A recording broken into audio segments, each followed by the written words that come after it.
আসছে ঈদের দিন সকালবেলা এরকম একটি রেসিপি হলে কেমন হয় বলুন তো। আসসালামু আলাইকুম প্রিয় আপু এবং ভাইয়ারা, কেমন আছেন আপনারা? আল্লাহর অশেষ রহমতে আমিও ভালো আছি। তো আমার আজকে রেসিপিতে থাকছে খুবই সহজ পদ্ধতিতে ইয়াম্মি খিচুড়ি।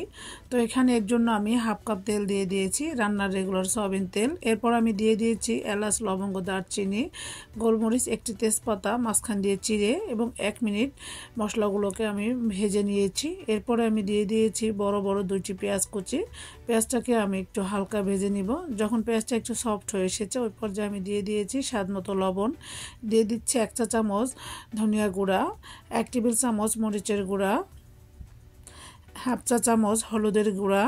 তো এখানে আমি 1 চা চামচ গরম মশলা ও 1 চা চামচ কাঁচা জিরার গুঁড়া দিয়েছি।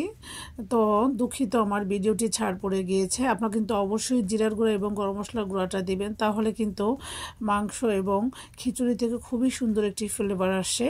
এরপরে আমি ঢাকনা দিয়ে ঢেকে মশলাগুলো খুব ভালোভাবে 5 মিনিট কষিয়ে নিয়েছি।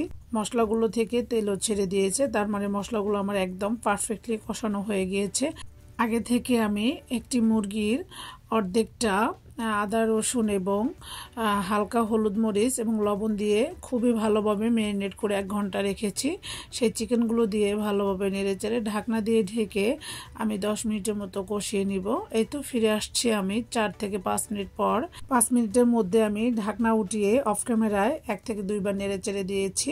এই তো এখন আমি আবারও ভালোভাবে নেড়েচেড়ে দিচ্ছি। দেখতে পাচ্ছেন চিকেনটাও আমার খুব ভালোভাবে কষানো হয়ে গিয়েছে। এখন আমি দিয়ে দেব একটি টমেটো কুচি করে রাখা। এই টমেটো সংরক্ষণের ভিডিওটি আমার চ্যানেলে দেওয়া আছে, ভিডিও লিংক ডেসক্রিপশন বক্সে দেওয়া থাকবে, চাইলে দেখে নিতে পারেন। এরপর আমি আবারও ভালোভাবে নেড়েচেড়ে নিচ্ছি এবং ঢাকনা দিয়ে ঢেকে আমি আরও 5 মিনিট কষিয়ে নিব। ফিরে আসছি 5 মিনিট পর। 5 মিনিটের মধ্যে আমি ঢাকনা উঠিয়ে বারবার নেড়েচেড়ে দিয়েছি।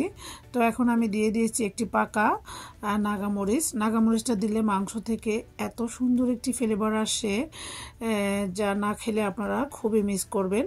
এ তো দেখতে পাচ্ছেন আমি এখন এখানে ছোট টুকরো টুকরো করে রাখা একটি আলু দিয়ে দিয়েছি। আমি কিন্তু চিকেনটাকে 10 মিনিটের মতো খুব ভালোভাবে কষিয়ে নিয়েছি।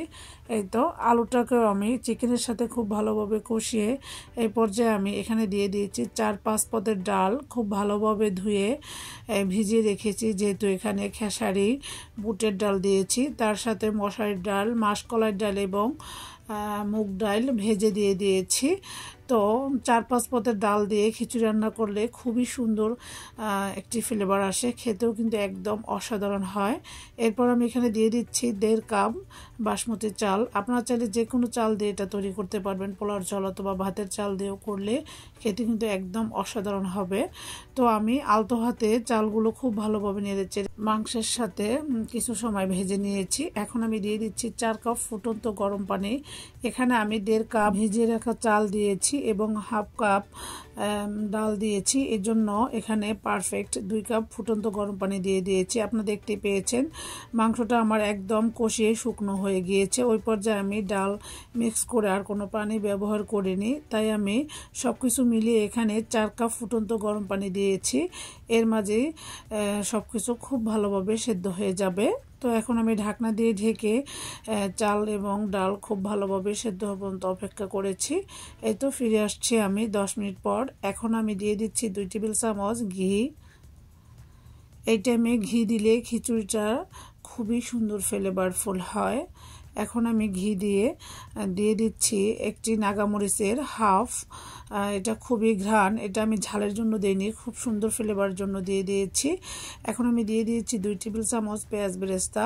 এখনও কিন্তু খিচুড়িটার মধ্যে হালকা পানি পানি আছে। এই অবস্থায় আমি সব কিছু দিয়ে খুবই ভালোভাবে নেড়েচেড়ে ঢাকনা দিয়ে ঢেকে একবারে প্রপারলি সেদ্ধ হওয়া পর্যন্ত অপেক্ষা করব। এই তো ফিরে আসছি আমি একবারে 10 মিনিট পর। এখন আমি নেড়েচেড়ে উল্টে পাল্টে দিচ্ছি। মাশাআল্লাহ, দেখতে পাচ্ছেন খিচুড়িটা কতটা ঝরঝরে এবং কালারফুল হয়েছে। দেখতে যতটা ইয়ামি এবং লোভনীয় মনে হয়েছে, খেতে কিন্তু তার চাইতে অনেক বেশি মজার ছিল। আসছে কোরবানি ঈদের সকালে আপনারা এটা তৈরি করে পরিবারের সবার মন জয় করে নিতে পারেন আপনিও। তো রেসিপিটি কেমন লেগেছে অবশ্যই কমেন্ট করে জানাতে ভুলবেন না। আমার যে সকল ভাই ও বোনেরা সুন্দর সুন্দর কমেন্ট করে আমাকে উৎসাহ জাগিয়ে তোলেন, তাদেরকে অসংখ্য ধন্যবাদ। আজকের মতো তাহলে বিদায় নিচ্ছি। আল্লাহ হাফেজ।